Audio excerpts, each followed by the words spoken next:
don't give them a second chance. Yeah, yeah. But that's just reflective of how competitive the world has become, isn't it? Yeah. And how fast pacing and moving everything is, and everyone competing for the top things, competing for money. So you have to be tough and to compete to survive, essentially, isn't it? Yeah, but sometimes we move too fast. And by moving too fast, we make mistakes. Yeah. If you try and fix something, like for instance, the other day, my lawnmower broke. Now, in the olden days, I would sort of try and fix it very quickly. I wouldn't have patience with it. But now, lockdown, I was quite pleased to give me something to do. Yeah. And I relaxed. I sat on a chair. I looked at it very carefully. I turned it upside down. And I did something which I could never believe that I could do, or my wife would ever believe I could do, fix a lawnmower. It's just something that's not one of my skill sets. Yeah. But we can all do it if we don't rush. Yeah. If we take our time, make ourselves comfortable, assess the situation, and then deal with it. The mistakes we make is when we're, as you say, rushing around. Yeah. I've learned that now. It's all very well me saying that. I'm old now, and when I was younger, everything had to be done very quickly. Yeah. So what got you out of that rut after the 7 years? Well, my wife said to me that unless I get a job, or because I had debts, credit card bills, and no job, and just lying in bed, she says, unless I do something, she would throw me out. Sometimes you need somebody to give you a kick up the backside. Yeah. You realise that you can't go on like this. You need to do something. If you're in a room with a smell, you don't smell it till you go out and smell the fresh air, because you're used to that smell. Yeah. Okay, so that gave you that kick to sort of start again and start looking at reinventing yourself. I remember on one of the programs, the mastermind, they said one quote that you gave, I think it was from someone, that life is difficult, but once you accept it's no longer difficult. Yeah. I'm so glad that you remember that, because that is the most important thing in life. People moan and complain, but that is life. If you understand that life is full of setbacks, it's not so bad. That is life. There's nothing unusual about we're having a pandemic, or we're having this, or we're losing our money, or we become ill. That is life. You will not sail through life unaffected. And by the way, the people that do are ones that lack certain empathy and sympathy. To be part of the human race, you have to have suffered. Yeah. You're better for it. And you're tougher for it. And if you're tougher, then when things go wrong, you don't suffer anywhere near as much. A woman who I once saw in New York, actually, was standing outside the hotel, and I knew that she was getting a flight back to London. And there were no taxis. And I said, you're going to miss your flight, because you've been here in the pouring rain trying to get a taxi. And a lot of people would go mad because they're missing their flight back to London. They'd have a fit. She said, well, I'd been in Auschwitz. I'd been, in a concentration camp, and I was tortured. And quite frankly, after what I went through, missing my flight is nothing. It doesn't bother me at all. Wow. That's perspective, isn't it? It is. And what I've been through is nothing like that. Nowhere near as bad as what she went through. Yeah. And why should I make a fuss about it? I mean, is some of the difficulty because we attach so much emotion to things happening as well, and difficulties we are facing? Well, we're snowflakes. We got it too good, and we make a whole fuss about nothing. We make a fuss. We become very dramatic, and we start screaming and shouting like children when a little thing goes wrong.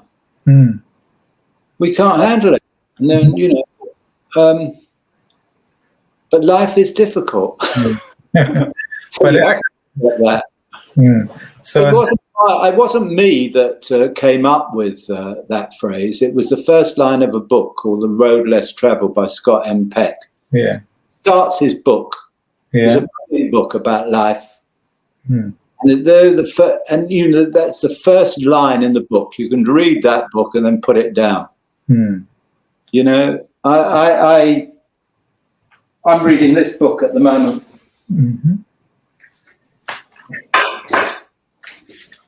That's the size of that book that I'm reading. Oh, wow. That's a massive book. It's a massive book. Yeah. What's the title? What is it called? What's the title? It's by Jonathan Meades, and it's called Pedro and Ricky Come Again. It's not a novel or anything like that. It's a book about life. Yeah. All the different areas of life. And you know, because I do a lot of mentoring. Yeah. It helps me. So there's things on fashion, there's things on history, there's things on language, there's things on London, there's things on politics. And, you know, I learn from other people. Yeah. But I've learned to listen to the right people. A guy like who writes a book like that, and not some idiot who thinks, you know, on Twitter, couldn't write a page in a book, never mind about a book. Never mind a book this size. To write a book like this size, you have to be quite clever. Absolutely. To do a tweet on Twitter, slagging me off, which I've got today and I get every day, that doesn't take any intelligence whatsoever. Yeah, absolutely. But does that mean in hindsight, I mean, knowing what you know now and the experience that you've been through and the reading and the understanding that you do, if you had been in this, you know, period or phase of understanding and knowledge, do you think the way you handled and the way that it took you so long to come out of the rut would have been shorter, or you would have handled things better or in a different way? Well, we have different, as we get older and we go through life, we change. And the young Gerald was successful because he had no fear and he took huge risks. And he was very focused on success and very determined. I'm not like that anymore. I don't take the risks that I did, and I'm not as ambitious as I was.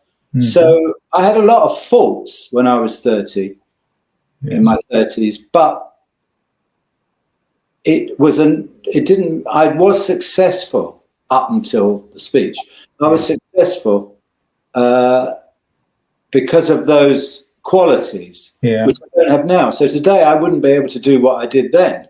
I might be a better person. I might be more sort of mindful and measured and philosophical, and better educated, but I wouldn't be capable of building a business like I did because I wouldn't take the risks. I went to America when I was hugely successful. I was voted Retailer of the Year. But yet I went to America and I was told that if I failed, my shareholders would turn on me with venom. But I didn't care. Gerald of those days couldn't give a damn about anything. Just felt that he couldn't fail. But I wouldn't be like that today. So I wouldn't be as successful as today. So whilst you have some attributes now and some qualities then and sort of like that, it doesn't mean that, it's sometimes you have faults that can lead you to success in a way. Get my meaning. I guess the success takes a different meaning as you are in different phases of your life, isn't it? Because even in your situation now, the way that you are, your calm and your wisdom is bringing you success in a different way, in a different meaning, which fits perfect and is in line with your values now compared to then. So you've almost, just like you said, you've shifted. Yeah, I've shifted, and today I do mentoring. I help other people. I write books. I've just written a book called Re-Invent Yourself this year. I would never sit down. The old Gerald would never sit down and write a book. It took me 3.5 years to write a book. I would never do that. I do speeches. I wouldn't do. In the old Gerald, just wanted everything to happen straight away. Now, I'm not saying the old Gerald was wrong or the Gerald of today is wrong. We're just different. Different, yeah. We have reinvented you change, and you should embrace the change, because what you don't really want is to be doing the same thing all your life and not changing. And you see people are doing that. They work doing exactly the same job all their life. They're just thinking about their pension. I've had a very varied life. I've had a lot of pain in it. I've had a lot of pleasure in it. But I've experienced life. I've experienced the knocks and and I've experienced the good times. And that's what life is. That's what's pleasurable about life. Yeah, brilliant. Do you miss your old life of the young Gerald with all the glamour and the glitz and the cars and everything else that came with it? Well, they were great days. They were great days. But in the end, they're possessions, a lot of possessions like helicopters and boats and planes. I've learned they don't make you happy, actually. It's the people, it's the relationships that make you happy. And I miss that. I miss all the old colleagues, the camaraderie with the staff. But, I now lead a quieter life. Yeah. I read a lot of books, and it's a different life. I can't yearn over the old life because that's gone. Yeah. And there's no point in hanging on to it. So I try and embrace the opportunities that I have today that are very different. Yeah. When I die, I would have felt that, I've experienced a lot of different things rather than just one thing. I enjoy the things I do today. Listen, I had a terrible education. As I've explained to you, I came last. Yeah. I have now educated myself. I have learned lots of things. Yeah. I've read lots of books on like Dickens and classics, Thomas Hardy and stuff like that. And I've learned, and I look at paintings and listen to music, all the sort of things that I avoided doing when I was young, which I really enjoy now. No, that's the great lessons of life, isn't it? The university of life. Well, you're young. You've got all that ahead of you. Yeah. What is good about life is that it's uncertain. We cannot predict. Who would believe that what's happened to me, that I would have lost everything over a stupid speech and then made a lot of money back through health, fitness and stuff like that, and been talking to you. Yeah. What is exciting about life is it's unpredictable.